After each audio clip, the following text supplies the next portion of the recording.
আসসালামু আলাইকুম। প্রিয় শিক্ষার্থীরা, তোমরা কেমন আছো? আশা রাখি ভালো আছো। আমিও ভালো আছি। অনলাইন ক্লাসে তোমাদের স্বাগতম। আমি মোহাম্মদ শাহজাহান মণ্ডল, প্রাণীবিদ্যা বিভাগ, খিলগাঁও মডেল বিশ্ববিদ্যালয় কলেজ। আমি আজ উচ্চ মাধ্যমিক প্রথম বর্ষের জীববিজ্ঞান দ্বিতীয় পত্রের উপর ক্লাস নেব। তো প্রিয় শিক্ষার্থীরা, তোমরা জানো যে তোমাদের সামনেই অ্যাসাইনমেন্ট পরীক্ষার ডেট হয়েছে। এইটাই হয়তোবা সাময়িক পরীক্ষা হিসেবে চলে যাবে। তা আমরাও ইতিপূর্বে তোমাদের যে সিলেবাসটা দিয়েছিলাম, সিলেবাসও প্রায় শেষ পর্যায়ে। আমি সাধারণত এই চ্যাপ্টারের, বিশেষ করে প্রাণীবিজ্ঞানের প্রথম চ্যাপ্টারটাই পড়িয়ে থাকি। সেই চ্যাপ্টারটা বেশ কয়েকটি ক্লাস নিয়ে ইতিপূর্বে শেষ হয়েছে। আজকে আমরা একটু রিভিশন ক্লাস নেব। তা প্রথমেই আমরা জানার চেষ্টা করি যে আমাদের এই ক্লাসের বিষয়বস্তুগুলো কী ছিল। তা আমাদের এই চ্যাপ্টারটি ছিল যে অ্যানিমেল ডাইভার্সিটি অ্যান্ড ক্লাসিফিকেশন, অর্থাৎ প্রাণীর বিভিন্নতা এবং শ্রেণীবিন্যাস।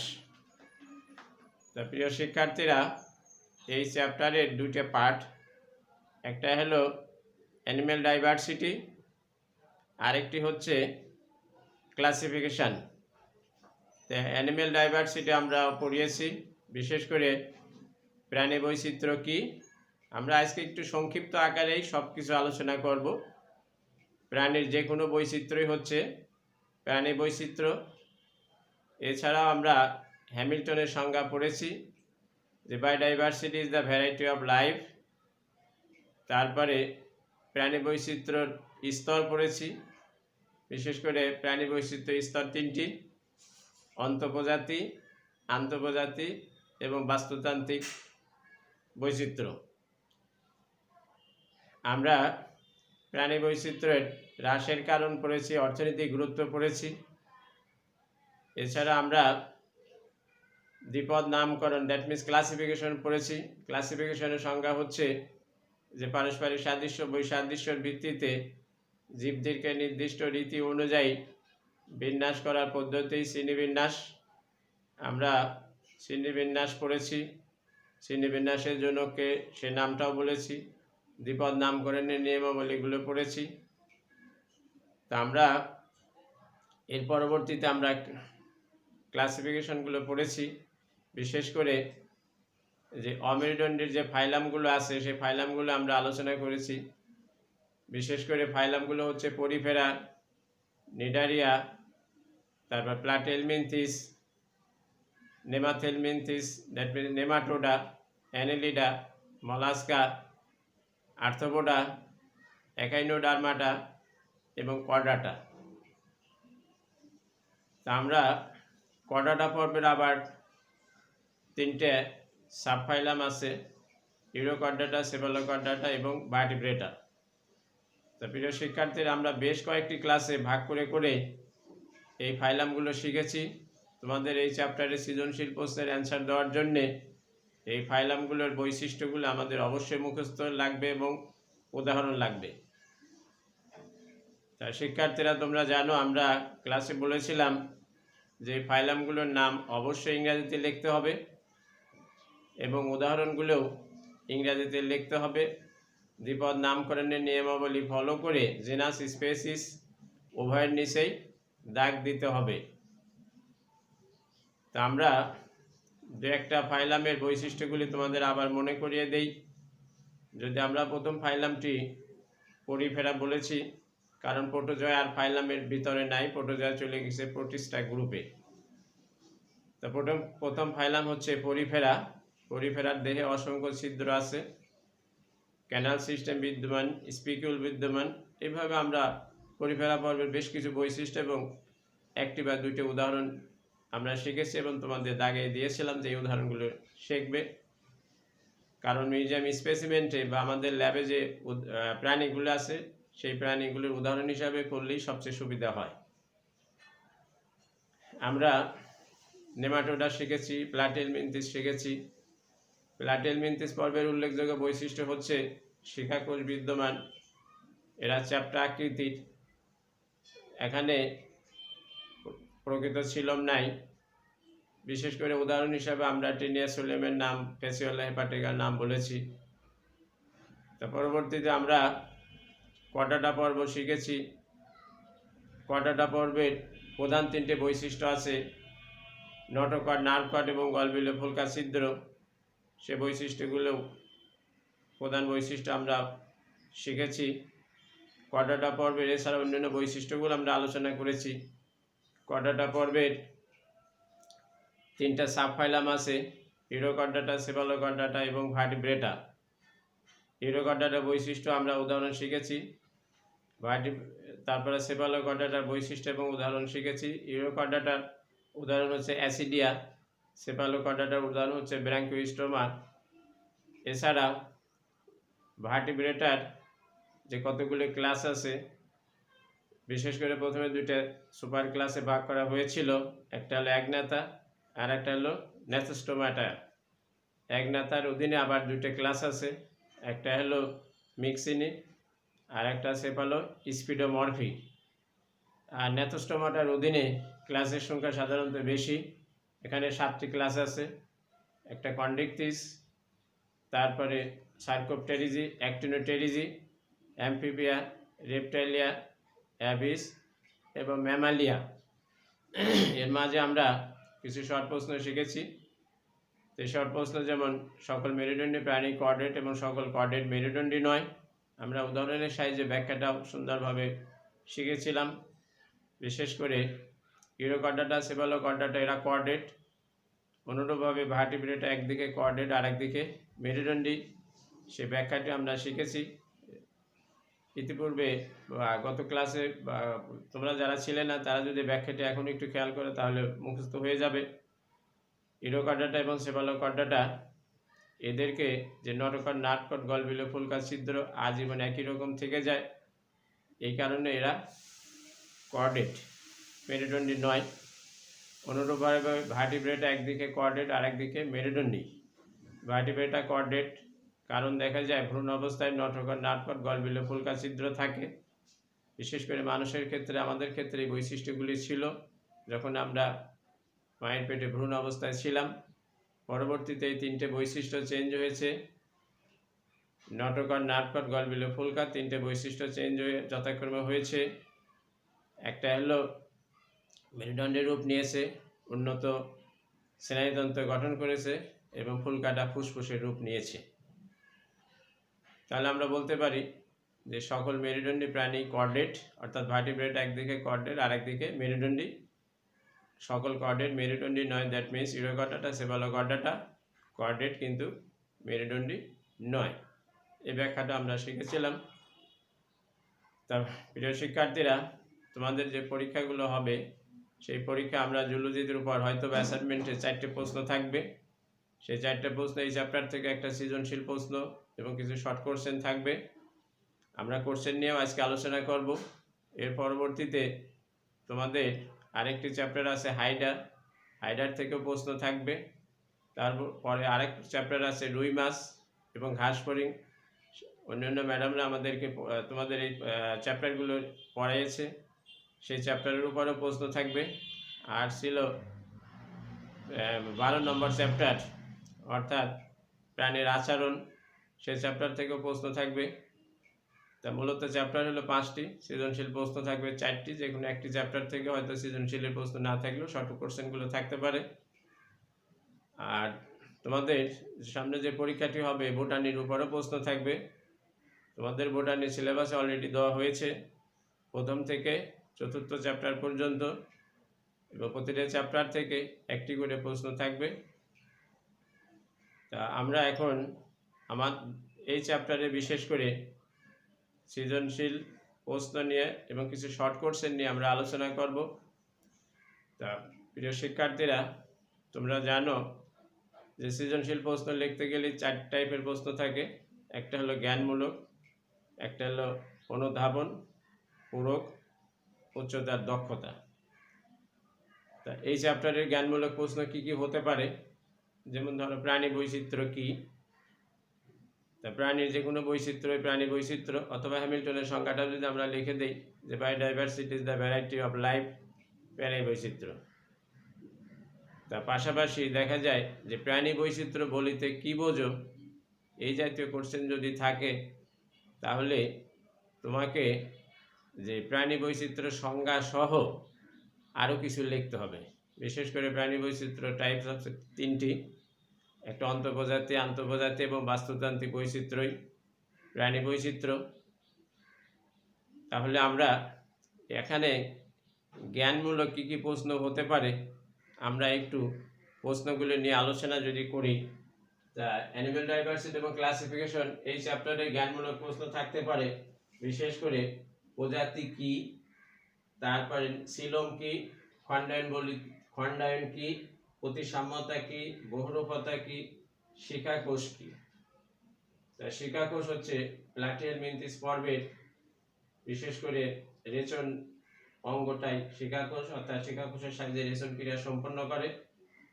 তারপরে শ্রেণীবিন্যাস কি, প্রতিসাম্য কি, প্রতিসাম্য হচ্ছে প্রাণী দেহের সুষম বন্টন। তা শিক্ষার্থীরা অস্ট্রিয়া কি, অস্ট্রিয়া হচ্ছে পরিফেরা পর্বের প্রাণীর দেহে যে অসংখ্য ছিদ্র থাকে এই ছিদ্রগুলিকে বলা হয় অস্ট্রিয়া। তারপরে সিলম, দেহপ্রাচীর আর কোষ্ঠিনালীর মাঝে যে ফাঁকা জায়গা থাকে সেই ফাঁকা জায়গাগুলোকে বলা হয়, জায়গাটুকুকে বলা হয় সিলম। তা প্রিয় শিক্ষার্থীরা, আমরা বিশেষ করে জ্ঞানমূলক প্রশ্ন কীরকম থাকতে পারে আমরা যদি এক কথায় বলে থাকি, জ্ঞানমূলক প্রশ্ন মানেই কি, সিলম কি, খণ্ডায়ন কি, প্রতিসাম্যতা কি, তারপরে বায়োডাইভার্সিটি কি, পঙ্গপাল কি, এই কি জাতীয় যে প্রশ্নগুলো থাকবে সেটা এক নম্বরের জন্য বিশেষ করে জ্ঞানমূলক আমরা সংক্ষিপ্ত করেই জাস্ট একটু সংজ্ঞাটি লিখলেই চলবে। এর পরবর্তীতে আমরা আলোচনা করব অনুধাবনমূলক প্রশ্ন। অ্যানিম্যাল ডাইভার্সিটি এবং ক্লাসিফিকেশনের ক্ষেত্রে অনুধাবনমূলক যে প্রশ্নগুলো থাকতে পারে সেই প্রশ্নগুলো আমরা এখন একটু আলোচনা করব। প্রশ্ন থাকতে পারে তিমি মাছ নয় কেন। তো প্রিয় শিক্ষার্থীরা, তোমরা জানো তিমি মাছ নয়, তিমি হচ্ছে স্তন্যপায়ী প্রাণী। তারপরে আমরা একটা প্রশ্ন পড়েছিলাম যে সকল মেরুদণ্ডী প্রাণী কর্ডেট, কিন্তু সকল কর্ডেট মেরুদণ্ডী নয়। এই কোশ্চেনটি মূলত 2 নম্বরের জন্য থাকতে পারে। তা প্রতিসাম্যতা বলিতে কি বোঝো, আর প্রতিসাম্যতা কি, প্রতিসাম্যতা বলিতে কি বোঝো যখন থাকবে তখন এটা 2 নম্বরের জন্য অ্যান্সার দিতে হবে। তখন তোমাকে লিখতে হবে যে প্রাণীদের সুষম বন্টনকে বলা হয় প্রতিসাম্যতা।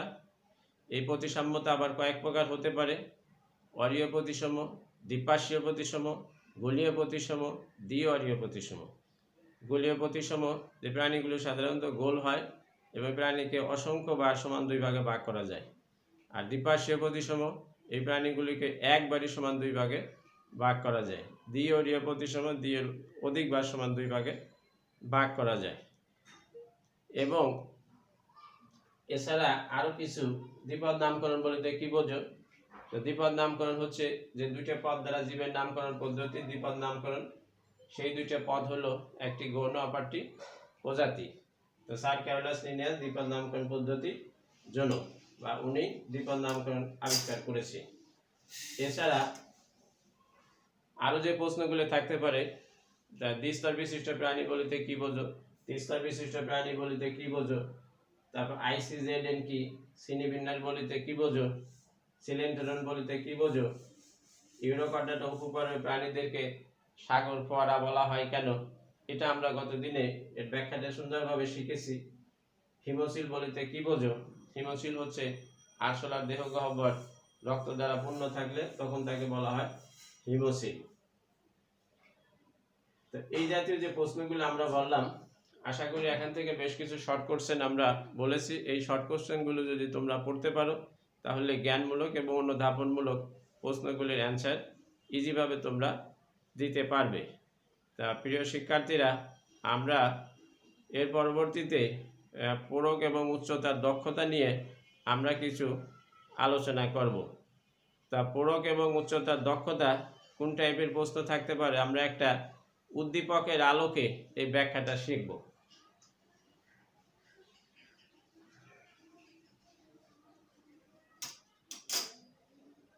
তো প্রিয় শিক্ষার্থীরা, আমরা একটা উদ্দীপক আলোচনা করব। যেমন ধরো, বিশেষ এক ধরনের সামুদ্রিক প্রাণী আছে যারা লার্ভা অবস্থায় সাঁতার কাটে, কিন্তু পূর্ণাঙ্গ অবস্থায় কিছু উন্নত বৈশিষ্ট্য হারিয়ে উদ্ভিদের মতো স্থায়ীভাবে বাস করে। এরা এবং হাঙ্গর একই পর্বের হইলে একই উপপর্বের নয়। তো আমি যদি আবার একটু রিপিট করি, যে কিছু প্রাণী আছে বা সামুদ্রিক প্রাণী আছে যারা লার্ভা অবস্থায় সাঁতার কাটে, উন্নত বৈশিষ্ট্যের অধিকারী, এবং যখন পূর্ণাঙ্গ স্টেজে যায় তখন এরা তাদের কিছু বৈশিষ্ট্য হারিয়ে, বিশেষ করে উন্নত বৈশিষ্ট্য হারিয়ে উদ্ভিদের মতো জীবনযাপন করে। তো প্রিয় শিক্ষার্থীরা, তোমরা একটু ইতিপূর্বে চলে যাও যে আমরা আগে কি পড়েছিলাম। আগে আমরা ইউরোকর্ডাটার বৈশিষ্ট্য কিছু পড়েছিলাম, বিশেষ করে অ্যাসিডিয়ার ক্ষেত্রে এই ধরনের কথাগুলো বলেছিলাম যে অ্যাসিডিয়ার একটা লার্ভা স্টেজ আছে, যখন সে লার্ভা স্টেজে থাকে তখন সে উন্নত বৈশিষ্ট্যের অধিকারী এবং সে সাঁতার কেটে বেড়ায়, ভালো ভালো খাবার খেতে পারে। যখন কোনো পূর্ণাঙ্গ স্টেজে আসে তখন সে উদ্ভিদের গায়ে লেগে থাকে বা উদ্ভিদের ন্যায় আচরণ করে। তাহলে আমরা এই উদ্দীপকটির আলোকে বুঝতে পারছি যেটা ইউরোকর্ডাটাকে চাওয়া হয়েছে, অর্থাৎ অ্যাসিডিয়া। তাহলে এখানে ইউরোকর্ডাটার বৈশিষ্ট্য আমাদের কাজে লাগবে। আর একটা বলা হলো যে হাঙ্গর। তা ইউরোকর্ডাটা অধীনে যে প্রাণীটির কথা আমরা বলেছি, উদ্দীপকের আলোকে যে প্রাণীটা আমরা দেখতে পাই সেটা হচ্ছে অ্যাসিডিয়া। অ্যাসিডিয়া এবং হাঙ্গর এরা একই পর্বের, অর্থাৎ এরা কর্ডাটা পর্বের। অ্যাসিডিয়াও কর্ডাটা পর্বের, হাঙ্গরও কর্ডাটা পর্বের, কিন্তু উপপর্বগুলো আলাদা। অ্যাসিডিয়া হচ্ছে ইউরোকর্ডাটার অধীনে আর হাঙ্গর হচ্ছে ভার্টিব্রেটার অধীনে। তা ভার্টিব্রেটার অধীনে ন্যাথোস্টোমাটার যে সুপার ক্লাস ছিল, সেই সুপার ক্লাসের অধীনে কন্ডিকথিস একটা শ্রেণী ছিল। এই কন্ডিকথিস শ্রেণীর অধীনে হচ্ছে হাঙ্গর। তাহলে আমরা এখানে উদ্দীপকের আলোকে যে জিনিসগুলো দেখতে পাচ্ছি, সেখানে আমাদের যে অ্যাসিডিয়ার দ্যাট মিন ইউরোকর্ডাটার বৈশিষ্ট্য এবং উদাহরণ আমাদের জানার দরকার। আর একটি হচ্ছে যে কন্ডিকথিসের বৈশিষ্ট্য এবং উদাহরণ আমাদের জানার দরকার। তো কন্ডিকথিসের বৈশিষ্ট্য আমরা শিখছি, ইউরোকর্ডাটা বৈশিষ্ট্য শিখছি, উদাহরণও শিখছি, এমনকি কর্ডাটা পর্বের বৈশিষ্ট্য উদাহরণ শিখছি। তো প্রিয় শিক্ষার্থীরা, তোমরা যদি খেয়াল করে থাকো, আমরা কোনো কিছু এই চ্যাপ্টারে বাদ রাখি নেই। প্রতিটা টপিকস আমরা আলোচনা করেছি এবং উদ্দীপকের আলোকে তুমি যত প্রশ্নই সেট করো না কেন, যেভাবে সেট করো না কেন, তোমার অ্যান্সার তুমি দিতে পারবে যদি এই পড়াগুলি তুমি ইতিপূর্বে ক্লাসগুলো ফলো করে থাকো। তাহলে আমরা দেখি গতে কি চাওয়া হয়েছে, যে উদ্দীপকের দ্বিতীয় প্রাণীটির শ্রেণীগত বৈশিষ্ট্য উল্লেখ করো। তা প্রথম প্রাণীটি ছিল অ্যাসিডিয়া, ইউরোকর্ডাটার অধীনে। দ্বিতীয় প্রাণীটি ছিল কন্ডিকথিসের অধীনে হাঙ্গর, অর্থাৎ হাঙ্গরের বৈশিষ্ট্য চাওয়া হয়েছে, অর্থাৎ উদ্দীপকের দ্বিতীয় প্রাণীটির শ্রেণীগত বৈশিষ্ট্য উল্লেখ করো। তার মানে দ্বিতীয় প্রাণীটি হলো হাঙ্গর, এর কোন শ্রেণীর অধীনে? কন্ডিকথিসের অধীনে। তাহলে আমাদের কন্ডিকথিসের বৈশিষ্ট্যগুলি লাগবে। তাই কন্ডিকথিসের আমরা কি কি বৈশিষ্ট্য শিখছি? কন্ডিকথিস বৈশিষ্ট্য শিখছি, এরাই হলো তরুণাস্থি বিশিষ্ট। এই এরা তরুণাস্থি বিশিষ্ট এবং দেখা যায় এরা সামুদ্রিক। এদের দেহে এয়ার ব্লাডার পটকা থাকে না, পুচ্ছ পাখনা হেডারো সার্কেল। তারপরে এদের দেখা যাচ্ছে যে আইস থাকে, প্ল্যাকয়েড আইস। এছাড়া আমরা আনুষঙ্গে আরও কিছু বৈশিষ্ট্য আলোচনা করেছিলাম। তার মানে আমাদের এই কন্ডিকথিসের বৈশিষ্ট্য লাগবে এবং শ্রেণীগত বৈশিষ্ট্যই মূলত এখানে চাওয়া হয়েছে। তারপরে এটা হলো জ্ঞান প্রয়োগ। প্রয়োগের ক্ষেত্রে উদ্দীপকের দ্বিতীয় প্রাণীটি শ্রেণীগত বৈশিষ্ট্য উল্লেখ করে। প্রয়োগের ক্ষেত্রে এরকম বৈশিষ্ট্য আমাদের চাওয়া হয়েছে। তারপরে উচ্চতা দক্ষতার ক্ষেত্রে বলা হয়েছে উদ্দীপকের শেষের বাক্যটি বিশ্লেষণ করো। উদ্দীপকের শেষের বাক্যটি বিশ্লেষণ করো। শেষের বাক্যটি আমরা কি বলেছি? অ্যাসিডিয়া এরা দ্যাট মিন অ্যাসিডিয়া এবং হাঙ্গর একই পর্বের হইল একই উপপর্বের নয়। তার মানে অ্যাসিডিয়া এবং হাঙ্গর এরা একই ফাইলাম, বিশেষ করে কর্ডাটার বৈশিষ্ট্যগুলি লাগবে। উচ্চতা দক্ষতার ক্ষেত্রে কর্ডাটার বৈশিষ্ট্যগুলি লাগবে। তারপরে ইউরোকর্ডাটা, দ্যাট মিনস অ্যাসিডিয়ার কিছু বৈশিষ্ট্য লাগবে, ইউরোকর্ডাটার বৈশিষ্ট্য, এবং কন্ডিকথিসের বৈশিষ্ট্য। তার মানে এরা একই পর্বের কিন্তু একই উপপর্বের নয়। তার মানে একই পর্বের হলে কর্ডাটার বৈশিষ্ট্য আমাদেরকে ব্যাখ্যা দিতে হবে। তারপরে ভিন্ন ভিন্ন উপপর্ব, বিশেষ করে একটা ইউরোকর্ডাটা আর একটা ভার্টিব্রেটার, তাহলে ইউরোকর্ডাটা এবং ভার্টিব্রেটার এই বৈশিষ্ট্যগুলো আমাদের আবার সুন্দরভাবে গুছায় এখানে ফিনিশিং দিতে হবে। তারপরে লিখতে হবে যে অ্যাসিডিয়া এবং হাঙ্গর একই পর্বের হলেও এরা একই উপপর্বের নয়। এভাবে এই ব্যাখ্যাটি আমাদের এখানে শিখতে হবে, চিহ্নিতকরণ করতে হবে। তা প্রিয় শিক্ষার্থীরা, আমরা এর পরবর্তীতে বিশেষ করে এমসিকিউ এর ক্ষেত্রে কিছু আলোচনা করব, কোন টাইপের প্রশ্ন থাকতে পারে। তো প্রিয় শিক্ষার্থীরা, আমরা এখন বহু নির্বাচনী প্রশ্ন নিয়ে কিছু আলোচনা করব। এই চ্যাপ্টারে কি কি উল্লেখযোগ্য বহু নির্বাচনী প্রশ্ন থাকতে পারে। তো প্রিয় শিক্ষার্থীরা, এরকম প্রশ্ন হতে পারে যে প্রাণীর শ্রেণীবিন্যাসের জনক কে। তো আমরা দেখো শ্রেণীবিন্যাস পড়তে যে স্যার ক্যারোলাস লিনিয়াসের নাম বলেছি, তাহলে স্যার ক্যারোলাস লিনিয়াসের নাম, অ্যারিস্টটলের নাম বা আনুষঙ্গিক আরও দু একজন বিজ্ঞানীর নাম দেওয়া থাকতে পারে, ক, খ, গ, ঘ। তাহলে তোমাদের যদি জানা থাকে তাহলে সরাসরি তোমরা ওই অ্যান্সারটি দিতে পারবে যে স্যার ক্যারোলাস লিনিয়াস দ্বিপদ নামকরণ পদ্ধতির জনক। তা শিকাকোষ কোন পর্বের প্রাণীতে পাওয়া যায়? এখন খেয়াল রাখতে হবে যে প্রশ্নটা কি চাওয়া হয়েছে, শিকাকোষ কোন পর্বের প্রাণীতে পাওয়া যায়। যদি ডাইরেক্ট পর্বের নাম চাওয়া হয় তাহলে পর্বের নাম প্লাটিহেলমিনথেস হবে। আর যদি বলা হয় কোন প্রাণীতে, তাহলে কতগুলো প্রাণীর নাম থাকবে, বিশেষ করে টেনিয়াসোলিয়াম, তারপরে অ্যাসক্যারিস বা বিভিন্ন পর্বের থেকে বিভিন্ন প্রাণীর নামগুলো দেওয়া থাকতে পারে। তাহলে তোমাকে ওই সরাসরি প্লাটিহেলমিনথেস পর্বের যে প্রাণীটি ছিল ওই প্রাণীটি তোমাকে অ্যান্সার দিতে হবে। আর যদি বলা হয় পর্ব, তাহলে হয়তো বা প্লাটিহেলমিনথেস সহ অন্যান্য কিছু ফাইলামের নাম থাকবে, তোমরা সেখান থেকে উল্লেখযোগ্য অ্যান্সারটি দিতে পারবে। আমি এক কথা বলতে চাই যে তোমরা যদি এই চ্যাপ্টারটি ভালো করে পড়ো তাহলে বহু নির্বাচনী প্রশ্ন অ্যান্সার দিতে পারবে, এবং পরবর্তীতে পাশ করার পরেও যে বিভিন্ন জায়গা পরীক্ষা দিতে যে ধরনের প্রশ্নগুলো হবে, শর্ট প্রশ্নগুলো, সেই কোশ্চেনগুলো অ্যান্সার তোমরা দিতে পারবে।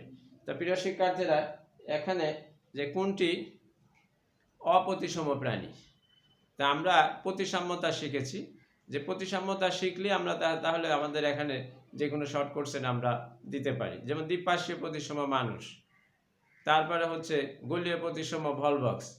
তাহলে আমরা যে এই প্রতিসাম্যতা পড়া থাকলেই যে কোনো প্রশ্ন আমরা অ্যান্সার দিতে পারব। তারপরে হিমোসিল পাওয়া যায় কোথায়? তো প্রিয় শিক্ষার্থীরা, আমরা যখন বিশেষ করে আর্থ্রোপোডা পর্ব পড়েছি তেলাপোকার ক্ষেত্রে বা ঘাস ফড়িংয়ের ক্ষেত্রে, তখন আমরা হিমোসিল পড়েছি। তার মানে হিমোসিল পাওয়া যাচ্ছে আর্থ্রোপোডা পর্বের প্রাণীতে।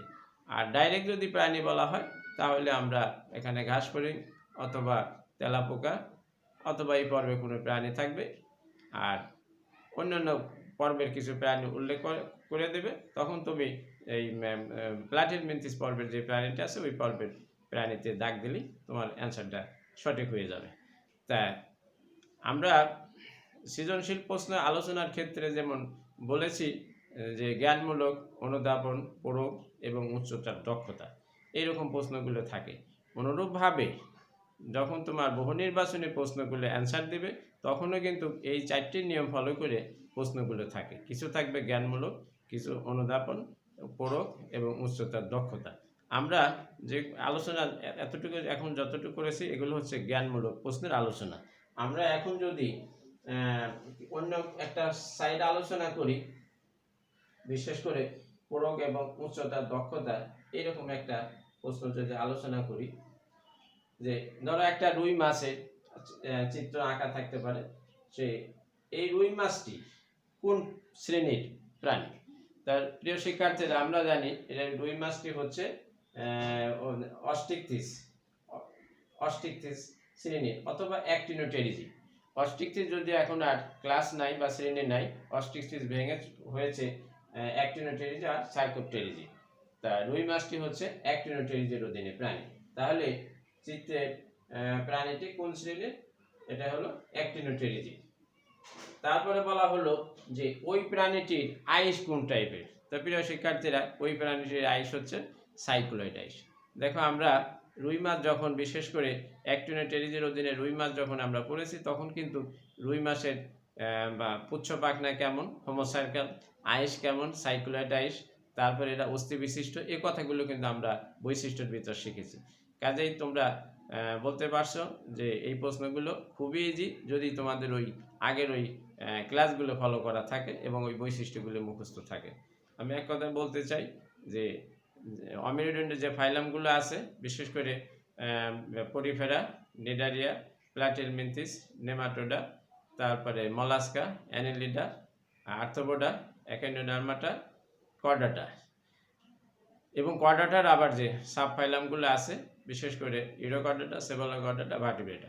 ভার্টিব্রেটার অধীনে যে 7টি বা 9টি ক্লাস আছে, এই ক্লাসগুলোর বৈশিষ্ট্যগুলো শিখলেও যে কোনো টাইপের প্রশ্ন এখান থেকে অ্যান্সার দেওয়া সম্ভব। আমরা তাহলে উদ্দীপকের আলোকে আরেকটি প্রশ্ন এমসিকিউ দেখে নিই।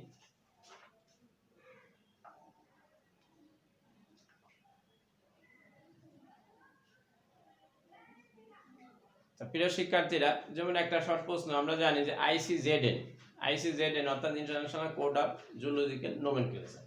এখানে প্রশ্নটা এরকম থাকতে পারে: international commission on zoological nomenclature, international code of zoological nomenclature, international code on zoological nomenclature, international commission of zoological nomenclature.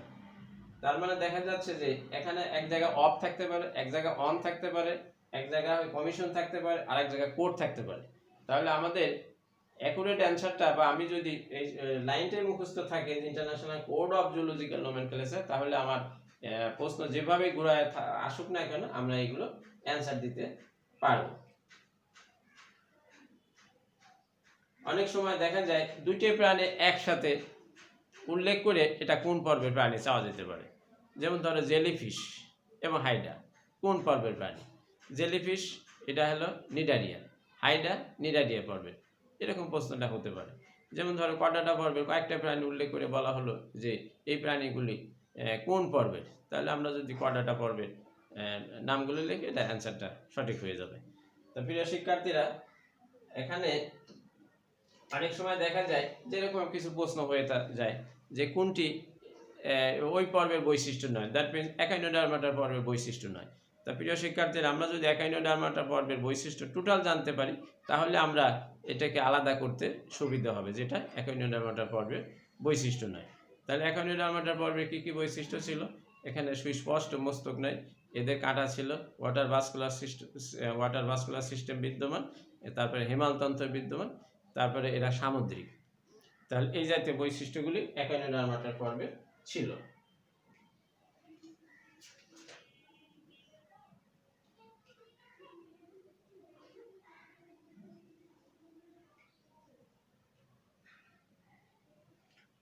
প্রিয় শিক্ষার্থীরা, আমরা তাহলে আজকে প্রায় শেষের দিক চলে আসছি। আমরা এই চ্যাপ্টারের উপরে হয়তো বা আমাদের আর পড়ানোর কিছু বাকি নাই, কিছু থাকবে না। তবে আমরা এই যে চ্যাপ্টারটি প্রথম শুরু করেছিলাম, এটা একটা বলতে পারো যে উল্লেখযোগ্য চ্যাপ্টার, কারণ এই চ্যাপ্টার থেকে বেশ কিছু মিউজিয়াম স্পেসিমেন থাকবে। বিশেষ করে তোমাদের টেনিয়াসোলিয়াম, বিশেষ করে সালমা ম্যাডাম যে মিউজিয়াম স্পেসিমেনগুলো পড়াইছে, সেখানে টেনিয়াসোলিয়াম, ফ্যাসিওলা হেপাটিকা, জেলিফিশ, হাইডা, তারপরে তারা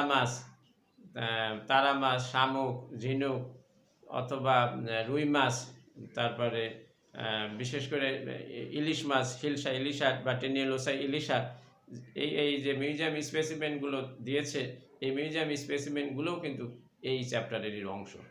তাই কাজে আমরা যদি এখানে বৈশিষ্ট্যগুলি শিখে নেই, তাহলে তোমার ওই মিউজিয়াম স্পেসিমেন্টের যে বৈশিষ্ট্যগুলি আছে, সেই বৈশিষ্ট্যগুলি মোটামুটি শেখা হয়ে যায়। অথবা কোনো একটা মিউজিয়াম স্পেসিমেন তুমি পেয়েছো, বুঝতে পারছো যেটা অমুক ফাইলামের, তাহলে তোমার এখানেই ফাইলামের বৈশিষ্ট্য মুখস্থ থাকার কারণে ওই প্রাণীটির বৈশিষ্ট্য লেখা সম্ভব। তাই কাজে তোমরা বুঝতেই পারছো যে এই চ্যাপ্টারের কত গুরুত্বপূর্ণ, এবং এই চ্যাপ্টার পড়লে এখান থেকে একটা সৃজনশীল প্রশ্ন থাকবে, কয়েকটি শর্ট কোশ্চেন থাকবে। বিশেষ করে যে 25টি যে শর্ট কোশ্চেন থাকবে, এখানে কিন্তু জুলজির পার্টে 12-13টি থাকতে পারে, অনুরূপভাবে বুটানির অংশেও 12-13টি থাকতে পারে। সব মিলে 25টি এমসিকিউ এর প্রশ্ন থাকতে পারে অ্যাসাইনমেন্টের উপর। আর সৃজনশীল যে প্রশ্নগুলো থাকবে সেই সৃজনশীলে 4টি থাকবে জুলজির থেকে, 4টি থাকবে বোটানির থেকে। তা প্রিয় শিক্ষার্থীরা, আমাদের মনে হয় আলোচনার আর কিছু নাই। আমি একটা চ্যাপ্টারের নমুনা হিসাবে আলোচনা করলাম। অনুরূপভাবে হাইডার থেকেও এরকম উদ্দীপকের আলোকে প্রশ্ন থাকতে পারে, জ্ঞানমূলক প্রশ্ন থাকতে পারে, অনুধাবনমূলক প্রশ্ন থাকতে পারে। সেখান থেকে তোমরা যে ম্যাডাম যেভাবে পড়িয়েছে এবং ম্যাডামও তোমাদের ওই চ্যাপ্টারে কোনো কিছু হয়তো বাকি রাখে নেই, বিশেষ করে মিথজীবিতা কী, তারপরে মিথজীবী কী উদাহরণ হিসাবে দিয়েছে, তারপরে হাইডার চলন, তারপরে নিডোব্লাস্ট কোষের গঠন, তারপরে অযৌন আবার যৌন প্রজনন, মুকুল উদ্গম, বেশ কিছু শর্ট কোশ্চেন। রুই মাছ থেকে অনুরূপভাবে বেশ কিছু কোশ্চেন আছে যেটা ইতিপূর্বে ম্যাডামরা তোমাদেরকে দেখিয়েছে। তা আমরা আজকে হয়তো সামনের যে পরীক্ষাগুলো আছে এই পরীক্ষার প্রস্তুতি নেবে এই কথাটাই বলবো। আর আমরা হয়তো নতুন আজকে তেমন কিছু পড়াইলাম না, কারণ পূর্ববর্তী ক্লাসটাই আমরা আলোচনা করব। তোমাদের এই সামনের যে পরীক্ষাটা আছে এই পরীক্ষাগুলো শেষ হয়ে গেলেই আমরা বিশেষ করে ফার্স্ট ইয়ার ফাইনাল পরীক্ষা, অর্থাৎ ফার্স্ট ইয়ার ফাইনাল ইয়ার অর্থাৎ সেকেন্ড ইয়ার ওঠার জন্য যে পরীক্ষাটা চূড়ান্ত পরীক্ষা ফার্স্ট ইয়ার ফাইনাল, সেই পরীক্ষার যে সিলেবাস এই সিলেবাসের উপরে আমরা হয়তো বা এই পরীক্ষাটা শেষ হওয়ার পরে আমরা তোমাদের ওই নতুন সিলেবাসের অংশ ধরবো। তাহলে তোমরা ভালো থাকবে, সুস্থ থাকবে, প্রয়োজনীয় স্বাস্থ্যবিধি মেনে চলবে। আল্লাহ হাফেজ। আজকে আমরা এই পর্যন্ত রাখবো। ধন্যবাদ।